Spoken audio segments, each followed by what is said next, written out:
If you've ever had this feeling that something was terribly wrong with the world that we live in, but you couldn't figure out just what it was, then you've come to the right place.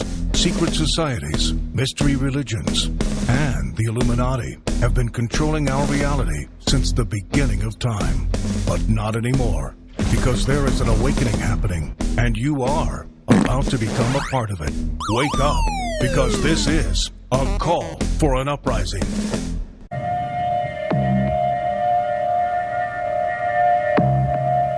Now, I want to step back and take you back to what happened in Nebraska.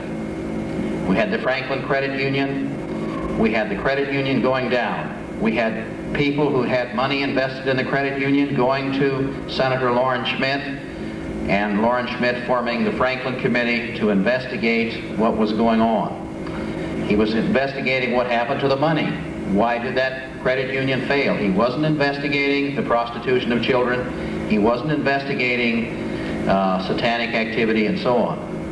But what did he find? As his investigator got into it, he began to bring videotapes, tapes of children who told of the things that went on in the Franklin Credit Union itself. They have a bedroom in it. He said it's probably one of the few savings and loans in the country with its own bedroom. And then more and more information began to come out about Larry King. Larry Lawrence King, a black man who sang the national anthem at the 1984 and 1988 presidential conventions. And I have a picture of him here with Maureen Reagan right next to him. Now that man brought children to the 84 convention and to the 88 convention for the purposes of prostitution. He had a big inaugural ball party in Washington, D.C. and rented a huge house and spent millions of dollars to bring children from Nebraska there as prostitutes. And what happened when all of this came to light? The FBI stepped in and cross-examined every one of the children and told them if they did not recant their testimony, they would be liable to as much as 530 years in prison for perjury. They were grilled for hour on hour. The ones who didn't recant ended up either dead or in jail. So definitely, in my opinion, a conspiracy here. I have to say there's a conspiracy. If not a direct conspiracy, certainly a loose-knit conspiracy by the mere fact that these kids, if it's true, and I have a tendency to believe it is true, these kids were transported to Los Angeles, where they obtained drugs, where they were involved in ritual ceremonies. They were transported to Washington, D.C., where they claimed they were molested, and there's obviously some top political figures involved in this sort of thing. Here is a piece of information that came to me in the mail. It came from the investigation by the Franklin Committee of the Nebraska legislature. It was verified in its authenticity by Republican Senator Loren Schmidt of the unicameral of the Nebraska legislature, who verified the truth and authenticity of it. I want to give you a picture of true horror. But children were not merely abused. One victim described an incident at a farm near Elkhorn, Nebraska in 1981 or 82, where a 10-year-old boy was repeatedly sodomized and beaten by older men. He finally lay crying with blood streaming from his rectum. One of the men took up a pitchfork, playfully playing with him at first, but finally sticking one tine into him.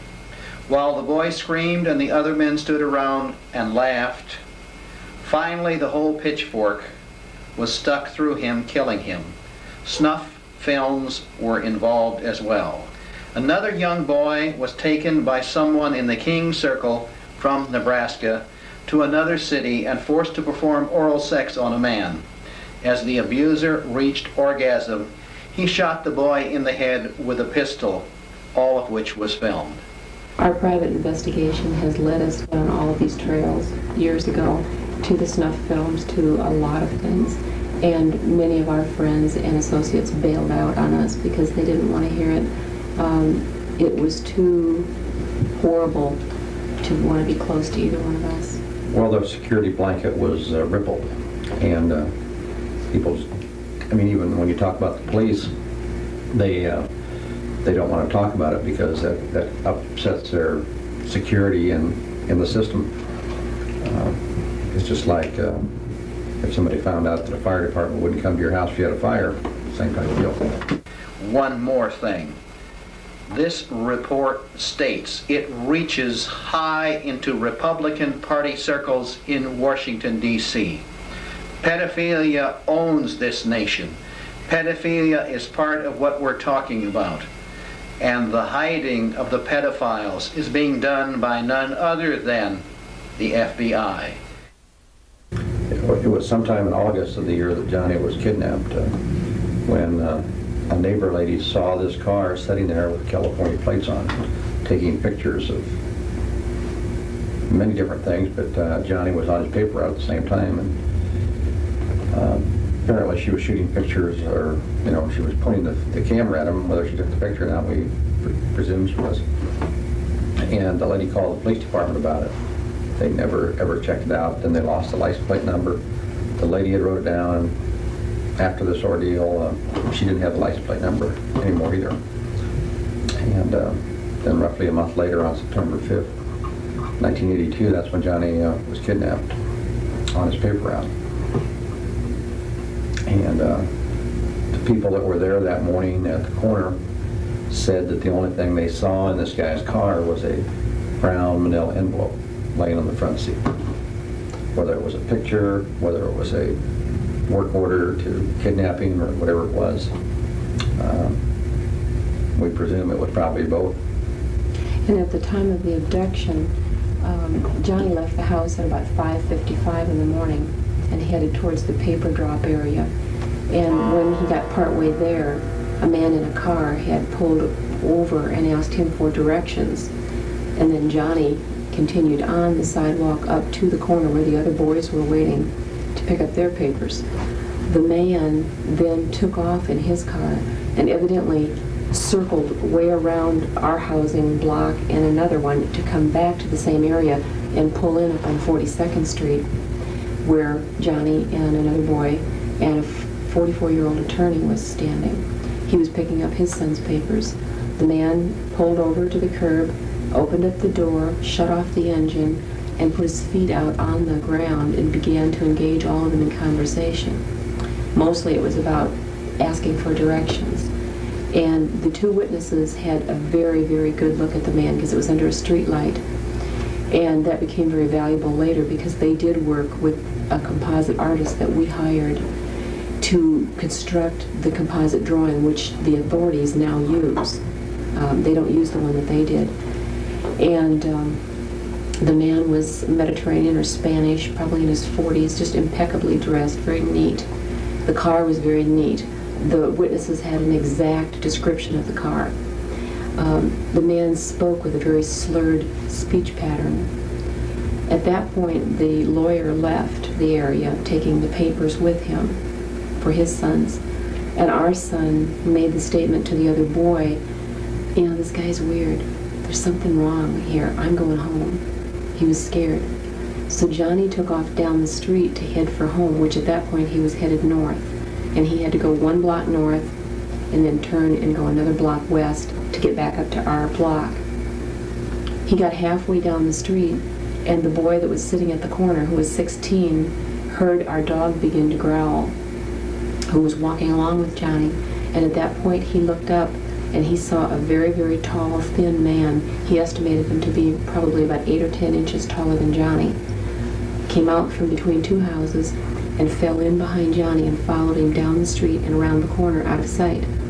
Then just seconds later, two other boys approached from a different area to get their papers, and they witnessed Johnny sitting on his wagon slumped over like he was sick. They waved at him and continued on. Nobody suspected impending danger. They got to the corner, and at that moment they all heard the slamming of a car door and the screech of tires. And that same blue car came right through the stop sign, turned left, which was north, and headed out of town. The noise awakened a boy who was living at the corner in a house in the upstairs, and his bedroom window faced that street. And when he looked out, all he saw was Johnny's wagon and the car taking off. They had already thrown him in the car. And with all of that evidence, we still did have difficulty getting an initial fast reaction and investigation started with the police. They wanted to tend to believe that any kid that age would run away. In the face of 5 witnesses that each saw a part of this whole kidnapping take place. It was an incredible situation. The time frame basically was somewhere between 6:03 and 6:06 or 7 is when apparently Johnny was abducted. We didn't find out about it until 6:30 or somewhere in that area when one of our neighbors called and wanted to know where their Sunday paper was, because Johnny always delivered the papers on time. And so I got my car and went up to the corner, found the wagon with the papers in it and the paper bag and all these type of things, and came back home and I told Noreen, I says, call the police, there's something wrong. I can't find Johnny, but his wagon's up there. And what even made me do that, instead of going around and looking and all around, but I just felt something was real, because the dog was back, and that was what really surprised me. Well, Minister Dashown, she had come back home. And you see, Johnny was the type of kid that was very responsible. He had a perfect service award for every month that he had had the newspaper. So it wouldn't be like him to abandon a whole wagon full of newspapers and go lollygagging someplace. We knew our son, and we knew something was wrong immediately. It took about 45 minutes for the police to come over, and our house is 10 blocks from the police station. From the time I called the police until they got here, I had already called for our older son to be sent home from his place of employment because we knew that the family was going to have to pull together. I had called our daughter at college and made arrangements for her fiancé to bring her right here. I had called the district manager at the newspaper, and I had found out the names of all the kids that picked up papers at the corner, and I had already had a phone conversation with them. And in that phone conversation, they described the man, the way he spoke, the car, the color of the car, what the man was wearing. Everything was very detailed because it was very fresh. And I had all that information before the police ever walked into the house. We weren't prepared for what was going to happen next, and that was basically nothing. I mean, it was up to John and I at that point in time to go to the press and beg for help in having them show Johnny's picture so that people knew he was missing. There was not the adequate measures taken initially. The Des Moines Register was very concerned about who was going to be delivering the papers, like the next day. And they told us we had to find a replacement. we had to find a replacement. Under those situations, I told them where to put the papers. And the presses. In August of 1984, and it was about 4 days before the Martin boy was kidnapped from Des Moines, I was asked to fly to Washington, D.C. and testify at a Senate hearing. And it was organized crime hearings and their possible connection to kidnap cases. I wasn't asked to come in for all of the missing children hearings, which had been held earlier in the year. But they had me come for this other one, which I thought was kind of strange at the time. But our private detective had been digging up a lot of information showing an overall network in the country, and that Johnny was a possible victim of that network as opposed to just a random pedophile running around Des Moines. So when I presented what we had in our case, the person that followed me in presenting was a member of the FBI, and what they had laid on the table about this size was nothing but one publication after another that had all been taken from a pedophile in a raid that the FBI conducted. One of the things was a book on how to molest small children without leaving marks on them. We're talking toddlers. How to coerce or abduct a child into a car. The how-to books that teach pedophiles to do this. Paraphernalia that would be used in some type of sexual torture for children. And then the other interesting thing that was there on the table was a book of pictures of kids who had not yet been kidnapped. The statement was that you could order a kid out of that book. And the interesting thing is that from time to time when we do hear of reports of children being photographed either on a playground and or walking to and from school or just whatever, in many cases there is an abduction attempt on the same child up to 3 weeks, a month, or 2 months later. Did anybody give any indication of how much it cost to buy one? Because what I'm saying is that this is not going to be done cheaply, and it's not going to be done for free. We've heard estimates of about $50,000 to $75,000 per child, depending on the features and the looks of that child, the innocence, prepubescent children. There are also, and this has been documented by a number of private investigators who've researched it, that periodically auctions take place in the United States. Different places, they move around. They don't just set up shop in one spot and publish a notice that there's going to be an auction. It's done very secretively, and they might run 10 to 20 kids at a time through an auction block. And the buyers can be from foreign countries or whatever. And then the child would never have a hope of ever getting back to his own country. There are internment camps around the country where they keep these people after they kidnap them. And I've heard of one in Des Moines, Iowa, as a matter of fact. I know of one in West Virginia. I know of one in Nevada near the Arizona border. I know of some in California and also in the state of Washington. And these are well organized. They're camps where they keep the people in cages. And I've been told that they're involved in brainwashing in these particular camps. And many of the victims that are kidnapped end up in these camps. NAMBLA stands for North American Boy Love Association, and this was brought to our attention. It was acquired through an underground connection, and it was, the date on here is June of 1983, just a few months after Johnny was taken. And on the front page of NAMBLA's bulletin, down at the bottom, they are warning all of their members, of which Iowa has many, all of their members not to in any way comply with the FBI and submit to any kind of questioning on the Johnny Gosch case. And they were very careful to spell it out, Johnny Gosch case. Then this is continued over here on page 3. There's another section about Johnny Gosch. Now, why would a rag like this need to warn their members not to talk about our case unless there's some connection? This is written to Dr. Judy Ann Denson-Gerber, who, by the way, is on the hit list of the NAMBLA people. I am writing you at present at the request of an organization that is not interested in advancing the cause of kiddie porn for the sake of the exploitation of children, but rather for the social recognition of children's sexuality, for the acceptance of the sexual expression of adults that desire sexual relations of a loving and tender nature with children, and ultimately for raising human beings without the typical sexual impediments that are so prevalent in our Judeo-Christian society.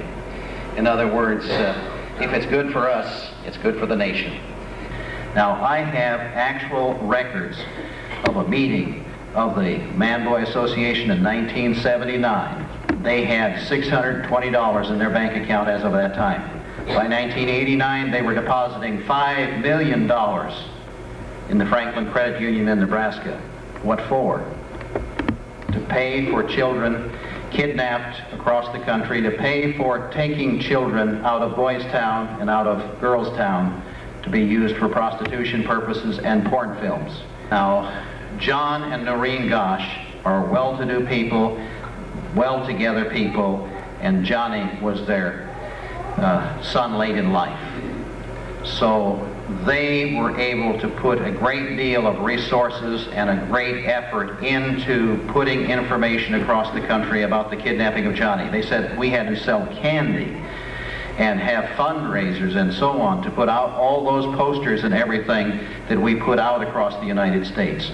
But in 1987, the word came down from on high, from people who were following the Gosches and following the Gosch family. And that was, you shut up right now and say no more about the North American Man-Boy Love Association. The threats came throughout the year of 1987 and 88. We had a lot of activity on the case. we were moving in a direction where we thought we really were going to close in on the who did it part. So that became a threat to whoever was responsible to want to stop us. And there was harassment that went on towards us that you wouldn't believe. People would come here in the middle of the night and they would throw things at the house to wake us up. And then we would see them out in the backyard. And by the time we could get outside or the police could get here, the people would be gone. The phone call in question came shortly after John and I had made a trip out of state, and it was business on Johnny's case. And we had gotten to this one state, and John said, I don't feel comfortable at this hotel. I don't know why. I just don't want to stay here. So we went up to another hotel and checked in and did our business and came home. We were only gone 3 days. But 2 days later, I got a call. That one came to my office where there were no taping facilities. That call came to my office, and a voice said, it was a male, very gruff voice, and he said, you made it very difficult for us to watch you. You switched hotels on us. He then proceeded to tell us what rental car agency we used, where we went, where we ate. In other words, details enough to prove to us that somebody was looking over our shoulder.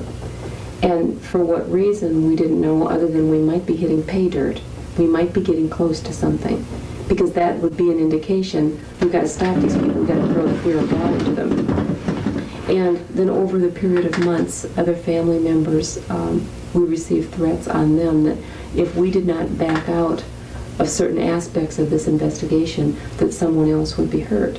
Well, we already knew that they had access to our comings and goings, that this could be very easily done.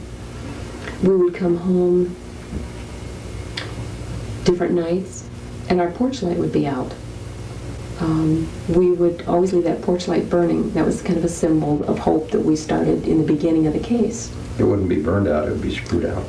Somebody would actually come up here and remove the bulb, and see, when we would get home, we'd think, oh, the bulb burned out, we need to replace it in the morning. John would go out there, and the whole bulb was gone. I mean, insidious things were going on. We would get a phone call in the middle of the night, and somebody would just do this. Just tap. They'd say nothing. Within 20 minutes, somebody would be in our backyard, throwing stuff at the house, making sure that we knew they were there. The police traced the calls, and they told us that every phone call came from a phone booth within a radius of our home, of a driving time of about 15-20 minutes. And he said, the lieutenant that was in charge of our case said if we knew which phone booth to stake out next, we'd wait there for them, but they use a different one each time. This went on for months, absolutely months. And finally, the culmination of it took place 1 week. John was in Denver, and it happened to be in August. And it started off the beginning of the week. I came home one day, and the phone rang, and it was a well-known man in Des Moines who has walked both lines of the law, and he's well known. And he identified himself on the phone, taking the risk that if the phone was tapped, that people would recognize his name. And he said, I don't want to scare you, but someone has put out the word to make a hit on you, meaning me. And he said, whatever it is that you need from us, there's no strings attached for your protection. And I said, well, what is this about? And he said, just do not leave town. Do not go out of town for any reason. And that was his warning. Well, I hung up the phone, and I'm sitting here, and I'm thinking, okay, all this other stuff had been going on for months. And I'm thinking to myself, now who's playing a joke on us, because it was just so ridiculous. A couple minutes later, the phone rang again. It was the police. And they said, please stay there at the house. We're coming over. They came over, and they had received the same phone call from the same man, telling them that they better, circle the wagons because something was going to happen. Something was impending. And then is when, it was at that time, I had also been filling in the police lieutenant on all these other things that had been going on for months, and the threats, and so they had a log of it already as in a progression. It was at that point, that week, that there was a much more concern shown for us and a level of cooperation that came between the police, the FBI, and us for the first time on the case. I was told to just go to my office and home, not to go anywhere else at night, anywhere, nothing. So I didn't. That Thursday of that week, it was in the middle of the night, the phone rang, and it was a man who said that he wanted me to get on a flight leaving Des Moines, and he gave the flight number, fly into Kansas City on a small plane, and then take an Eastern airliner from there to Tulsa, Oklahoma. Rent a car, and he told me which agency to use, take that car and go to the Holiday Inn, and he specified which one, and wait to check in and wait, check in under my own name and wait to be contacted, that he had information about Johnny. Well, there was the invitation to go out of town that they were waiting for. And I called the police right away. I tape recorded the call, and I called the police right away, and they said, get dressed, get ready, we're on our way, we'll get the FBI, and we'll all be there.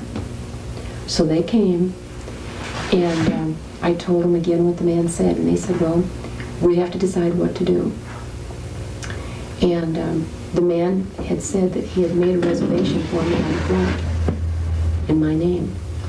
So we're sitting here deliberating about what to do with the FBI. They wanted me to get on the plane and go, to take the trip. And it was the police lieutenant who just sat here and just pounded the table and said, you cannot send her. You have to send a policewoman dressed like her, because they want her to take the small plane into Kansas City. He said there's a lot of ways to get to Tulsa other than using that route. But they wanted me on that small plane because it unloaded out on the tarmac. They didn't use a jetway. And the police here were afraid that there might be a sniper in Kansas City waiting. And if I made it somehow miraculously through Kansas City, that there would be somebody waiting in Tulsa and I'd never come back to Des Moines again.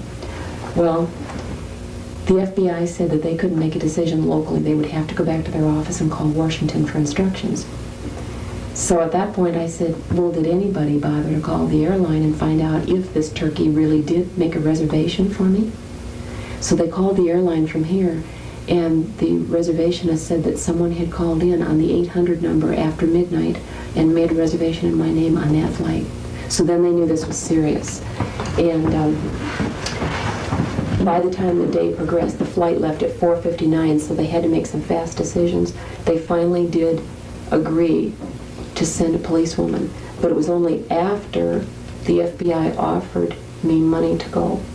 They offered to pay for all of my flight, food, rental car, everything, and send a plainclothesman to stay with me at all times.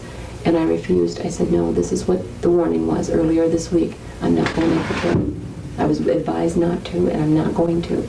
So they sent a policewoman in my place, and they caught the guy who approached her, and he's now serving time in the Oklahoma penitentiary. It was a panel discussion on Satanism and pedophilia, a tough topic on Michelson in the Morning.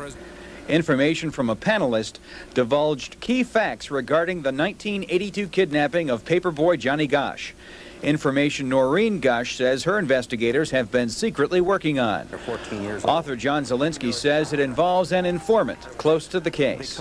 He has identified him as Johnny Gosch and said, I saw him over the years as I traveled the country. He might have accompanied the man who kidnapped Johnny Gosch when he was only about 13 or 14 years old. Paul Bonacci has a photographic memory.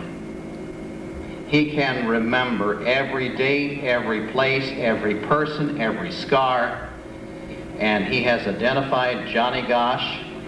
He helped to kidnap Johnny Gosch. He was only 12 or 13 at the time, and he was taken along. He also identified the fact that in 1987, when Mrs. Gosch was threatened, when they were told their children would be killed if they revealed that they thought the North American Man-Boy Love Association was the kidnapped ring, at that very time, Paul Bonacci was making a pornographic film with Johnny Gosch, who was a slave in a house of prostitution in Colorado. I'm Judy Ann Denson Gerber. I am a psychiatrist and a lawyer and have been practicing since 1967. At that time, my major interest was in drug abuse, and I founded the Odyssey House programs across the United States, in Australia, New Zealand, and in Hong Kong.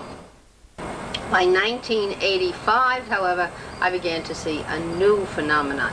And that phenomenon was that the patients that I was seeing, many of whom had dissociative disorders, post-traumatic stress, which I've talked about, but also multiple personality, and therefore could only remember fragments of what had happened to them, but these fragments were coming out in their 30s, began to remember ritualistic cult abuse.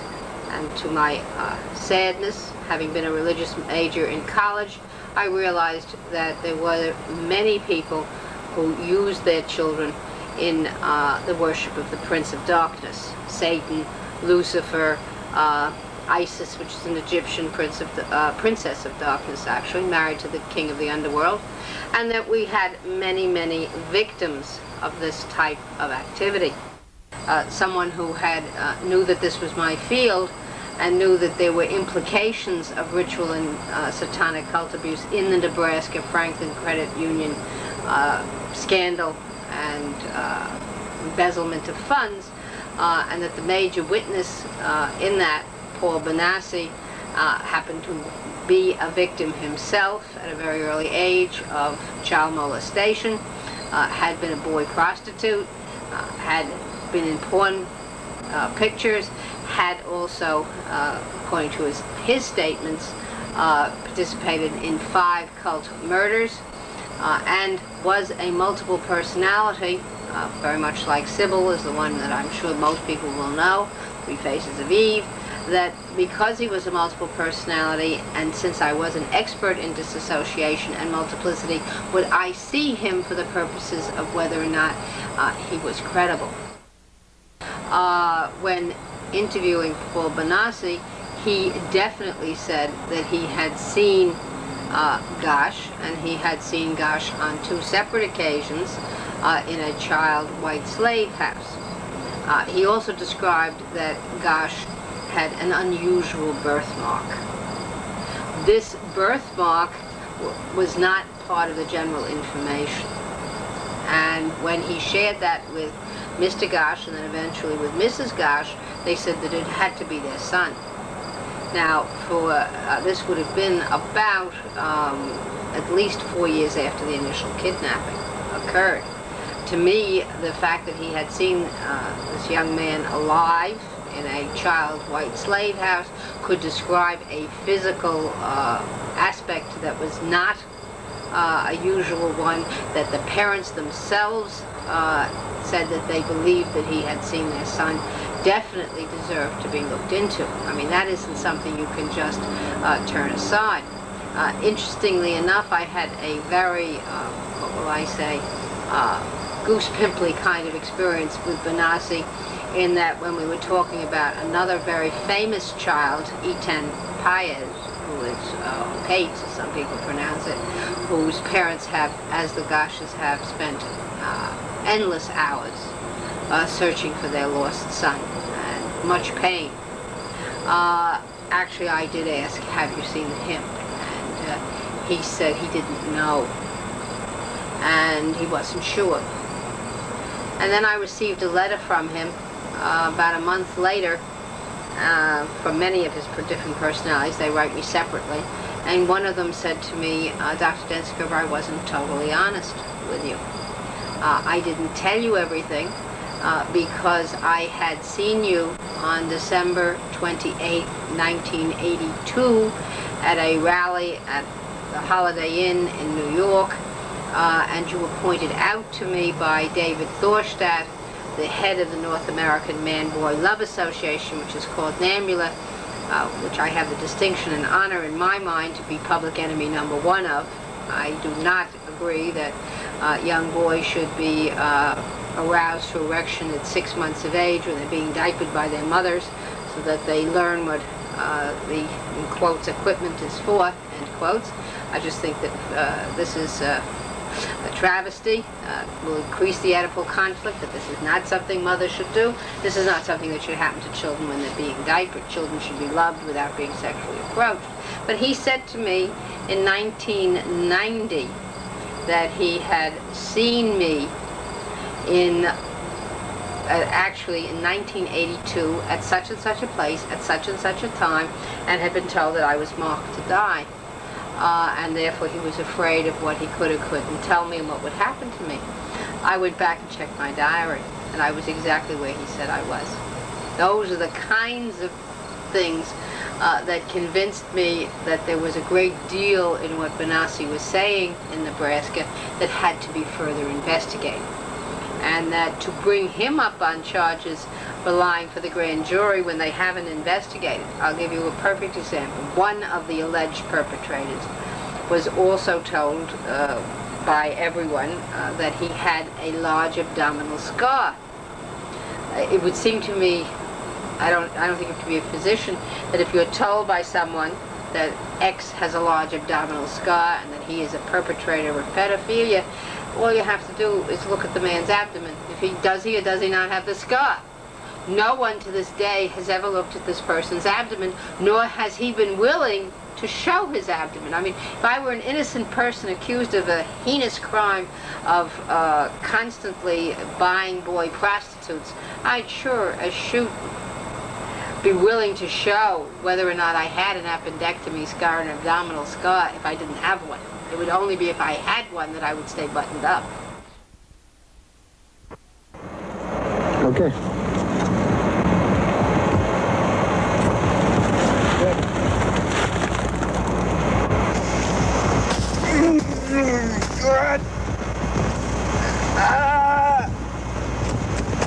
You all know what a snuff film is?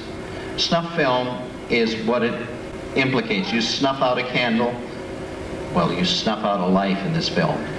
And Paul Bonacci has taken part in a film in which he had sex with a boy both before and after he was killed.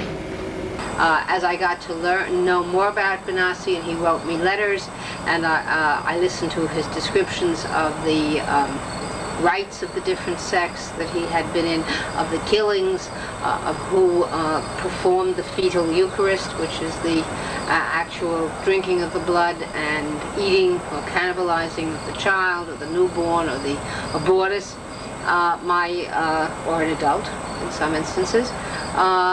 I discovered that everything he said fit into, one would say, the traditional rites of the Antichrist sects. He had conducted human sacrifice. She said, I gave him all kinds of quizzes, which if he wasn't part of the satanic circle and he hadn't achieved the various steps of Satanism, he wouldn't know. I said to him, did you ever eat the eyes? And he said, no, because my other personality, Christian, wouldn't let me go to the ceremony that night. Now, eating the eyes means that you're high up in the hierarchy of Satanism and you pluck the eyes out of a human and eat them. We were going to discuss, say, communion in the Roman Catholic Church. It would be the same in Rome, and in England, and in France, and in Australia, and in China, and wherever Roman Catholicism were practiced. Well, the Satanists do the same thing, so that when they are performing certain rites, they have the dagger, and it's a similar dagger throughout the world, with which they do the killings. They have the communion plate, which has certain markings on it. They have the chalice. They have the stilo or stiletto, with which a newborn's child is punctured. Heart is punctured by the mother, actually, of this child. And that mother can be as young as 12 or 13, which is very frightening. And then she draws out that blood. There is other rituals, which he discussed. And only certain priests or certain levels in the hierarchy are permitted to do those rituals, and he knew every single ritual correctly and who was to do them. So there was no doubt in my mind that he had intimate personal knowledge. I've talked to many Paul Bonaccis who told the same basic story. People from Pennsylvania, Florida, Texas, Northern California, Southern California, Washington, And people are telling the same story throughout the United States. It used to be that the bodies were cremated. There were arrangements with funeral parlors, and the children in Nebraska who were involved in this described situations in which they had a human sacrifice in the house. They hacked the body up. They stuck it in a couple of gunny sacks, plastic bags, good husky ones, and took it out to the car and took it away to the funeral parlor and cremated the whole remains. There are children who described being trained on cats to insert a knife up the rectum of a cat and rip it open as a training to doing the same with live babies. And the woman who got on cable access television and said, the foster children I've had in my home, and she was a very brave lady, and she took the worst foster children, the foster children that no one else would take. And one by one they began to tell her about being involved in these satanic things. And she said one girl at Christmas time lay on the floor and screamed for 2.5 hours. She said, I can't get the sound of the babies crying out of my head. Christmas is the worst time because that's when we kill the most babies. The children I have talked to have all had to murder before the age of 2. I mentioned that last week, and we kind of went right on past it. That is something that is beyond anything I could comprehend. Right. But in some way, whether with the help of an adult's hand over theirs, or by having them practice, by getting them excited to be part of the adult scene. These children have never seen a normal life, for goodness sakes. They do murder. And the evil thing that happens is they really believe they want to. They want to do what the older people are doing, and they're praised for that. And that becomes their goal, to be like the adults and to do these horrible things. There is a little part in them that I believe we all have, that natural, good, God-given part that knows it's wrong. But in a group and in the excitement of everything, they want to do that. They enjoy the sex. Children are capable of enjoying the sex. That was something I didn't know. Well, you know, why would they fight against it? A child will eat a bag of candy if you give it to them. They will take part in these things willingly. When they get out and begin to talk, that's very difficult for them to realize. We didn't realize it at first, that they actually wanted to do that, and that is part of the very sophisticated brainwashing job that they do on all of these children. The part that made me to believe this child's story was that when he finally said, this baby, he talked about several, but this particular baby had been killed, stabbed again, different way, but stabbed. He curled up in a fetal position. He was 9 years old when he was telling this story. He curled up in a fetal position, and his eyes got real glazed, and he said, they cooked that baby on the grill. Oh, my gosh. And I thought, he has really flipped out. I mean, I didn't know. And he said, oh, gross, it smelled like rotten chicken or rotten deer. He then went on and told us how they would cut out the heart, or they would cut off the sex organs. They would save them in the refrigerator, in the freezer. And this is a very typical thing that these kids talk about. They worship the sex organs. I suppose they're so into themselves, and it is life and nature and all of that. I don't, and it's very decadent, deviant. It is nothing a Christian person would care to even hear about. So that is part of the reason, I'm sure, that they do that. But he witnessed that, and they kept it for another ceremony. They will always use these bodies one way or another. I didn't get any answers from that child about what happened to the bodies. Where did they go? Eventually, the little ones that I was talking about first talked about throwing the babies in the fire. And I asked about that, and you mean they were dead and then they threw them in the fire? And the littlest one said, no, no, them was alive and them threw them, you know, like this. The most horrible story about fire that I have to tell, and this is extremely, extremely disturbing, was a little girl. She is a teenager, as she was telling me this story. And she was describing the barn where they used to go to have their meetings. And she told how they would gather outside of the barn and do their chanting. And then as they went on into the barn, they would be split into different groups. And she was never with any of her family. They all went to different places. And I asked her where she had to go, and she said, oh, I was always in the burning room. And as she went on and described the burning room, I thought, how she came out of this with any sanity at all, I don't know. She was very small child. They would take young children, and we're probably talking preschoolers. I don't think that they dealt much with the older ones. And they would hang them from a rafter in this barn. And there would be as many as 5 to 10 hung in a row. And they would be fully clothed, which is unusual because frequently they are all naked. Mm-hmm. The children, like this girl, were all given candles. And you can picture the ceremony as she described it. And the candles were lit one by one. Then the adults would go forward and they would pour from a cup some liquid on each of the children's clothing, which is obviously gasoline or kerosene. Mm-hmm. You didn't know that then. And then after whatever it was they had to do, they would give the signal, and these others would have to go forward and set the children on fire. Mm-hmm. When they were done, they would just cut them down. The first child that this girl had to kill was a cousin, a little cousin. You know, what does that do to you? What does it do to your insides? Mm-hmm. But you couldn't object because the children that objected were killed. Frequently, she said, people would come. They'd come as families, like we would go to some big festive gathering, not knowing that their child would be sacrificed. And she would describe the screams of the parents when they realized that their child had been killed. Mm-hmm. And she talked about them being cut down and how they would draw a circle around the body. And when she first told me those things, I knew she was telling the truth. It wasn't that, but I didn't understand it. And I still can't tell you every answer, but I know that circles are important. And during these rituals, they will draw the circles, or in some way they will have a circle, because they believe that these demons that come can't break through the circle to harm them. She had also told about how the parents would kneel outside that circle where the child had fallen to, like, pray to the child, is what she said.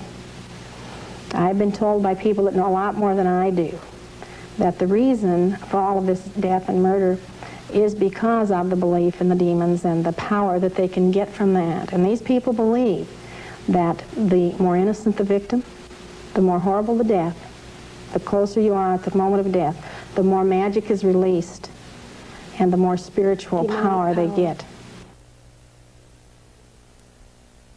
Are working with the North American Man-Boy Love Association to market children. And they're also running the drugs. There are certain, like for instance, Jerry Simando with the Chicago Police Department. He's certainly doing something about this. The Sheriff's Office in Los Angeles and the LAPD have an officer who's in charge of satanic crimes.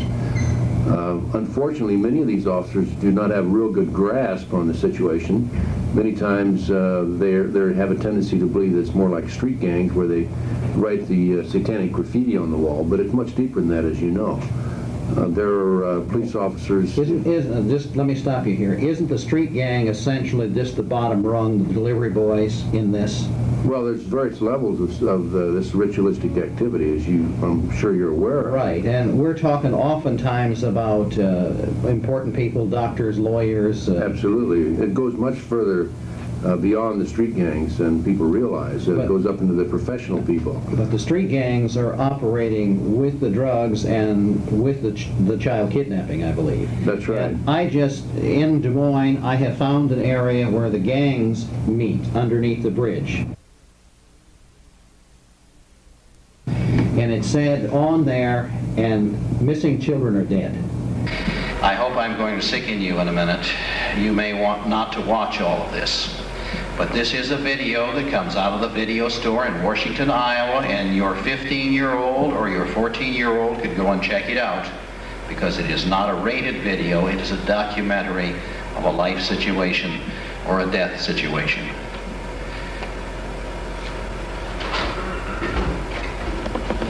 A woman. And this is a human sacrifice. And this is part of the video called Faces of Death. And I'm cutting her open.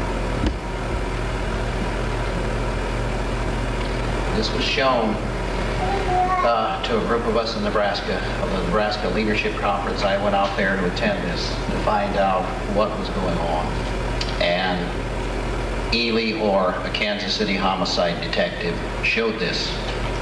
And he said, this is available in any town in America.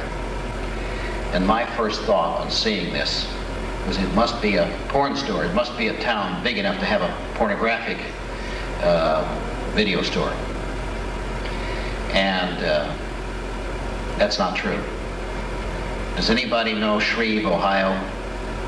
Do you know how small Shreve, Ohio is? Do you know Millersburg? Do you know Goshen? All of these towns have it. Do you know Washington? They don't have a video store in Kelowna, so there's no place I could look. Iowa City, all over the place. It is everywhere in this country. And what's more, when I step up to a store and ask if they've got it. I stopped in Millersburg at a grocery store, and they said, we don't have it. We don't stock that kind of thing. And I said, how many people are asking for it? And who is seeing this? Young people. And what is happening after they see something like this?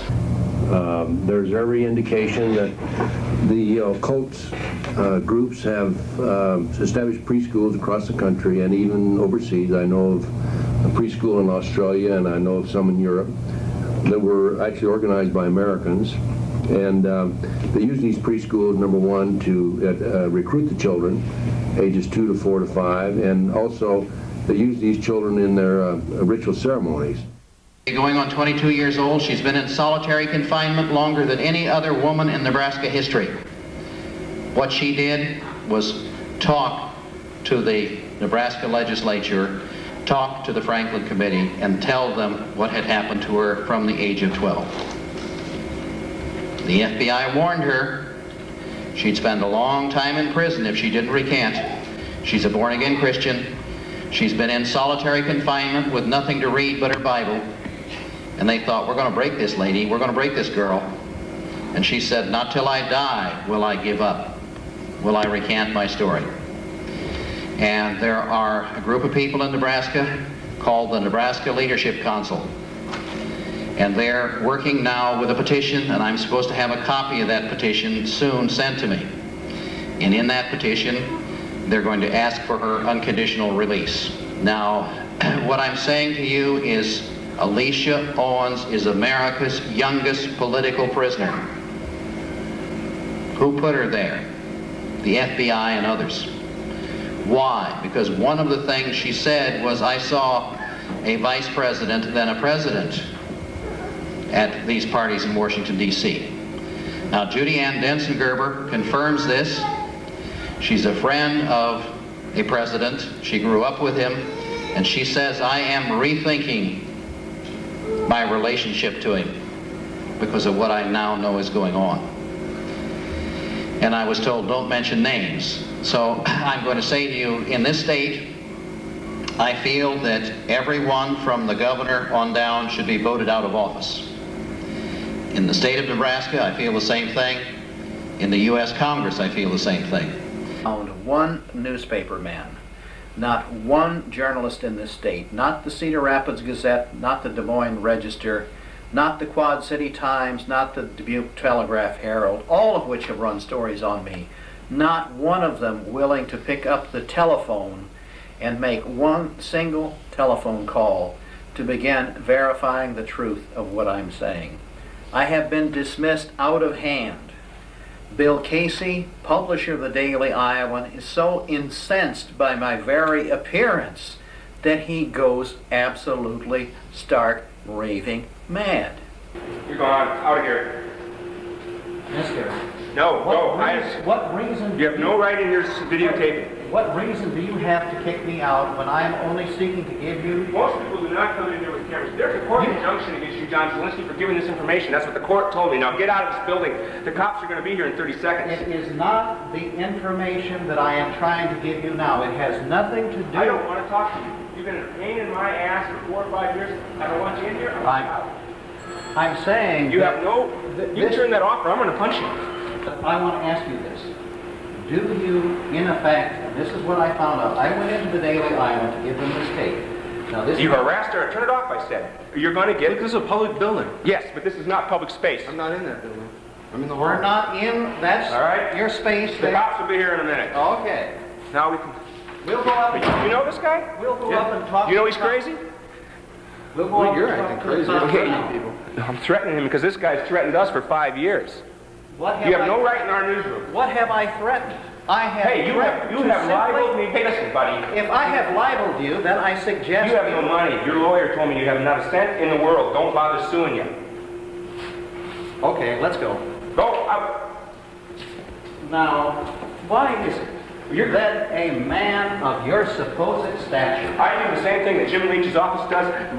Everybody in the state. You have no business talking to you. You have no right in our buildings. You're crazy. You saying that newspapers have no business listening to anything I have to say? When you come here, you talk to us for 3 hours. As soon as we disagree with you, you start calling us motherfucker and every other word in the world. You're the craziest guy. You have never heard the word motherfucker or anything like that from me. I do not use the kind of language you use. That's not your land, and you know Now- that. I don't have to argue with you, Jim. Okay. Now, I want to say one thing. Would you just... Here, want to listen to that?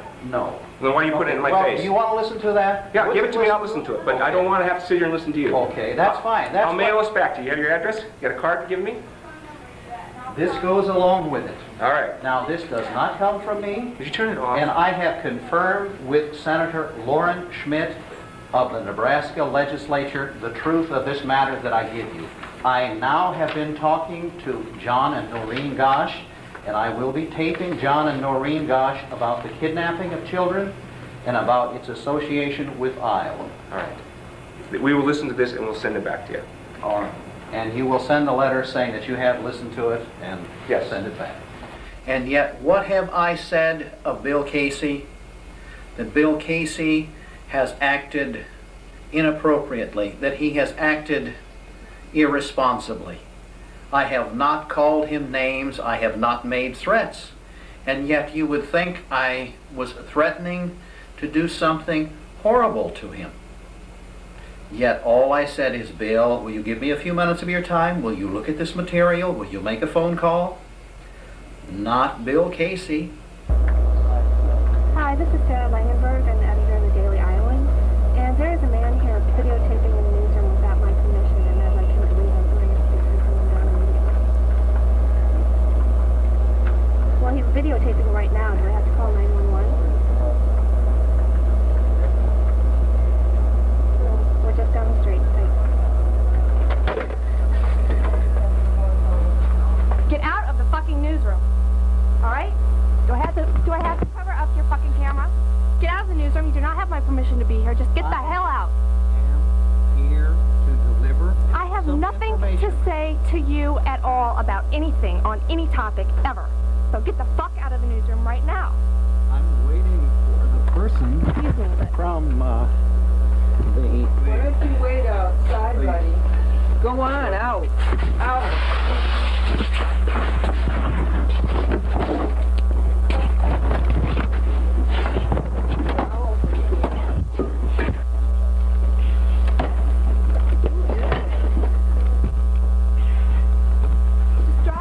Not John Robertson of the Cedar Rapids Gazette, not the publisher of the Des Moines Register. No, no, no, mustn't touch. And that's why we no longer have freedom of the press.